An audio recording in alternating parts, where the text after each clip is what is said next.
Now we have discussed various forms of the equations for a straight lines. Now all the forms which we have discussed, they represents the equation in a first degree only.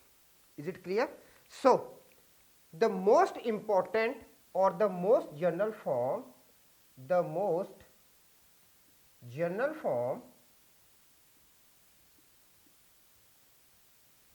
of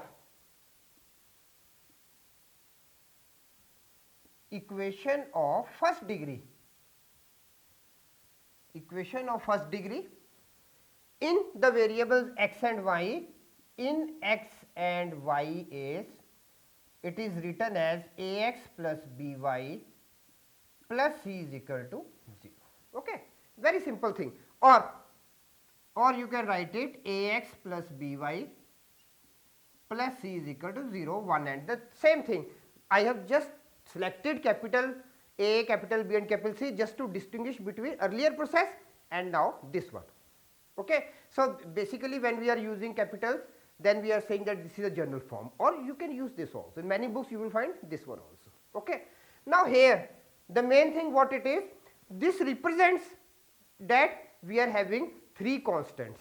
Okay. This represents we are having three constants, say A, B and C. Okay. Now equation involves three constants,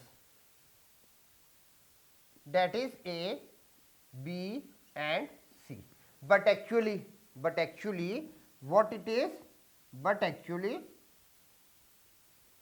we will be discussing only two constants. The equation will be converted into only two constants. What are they?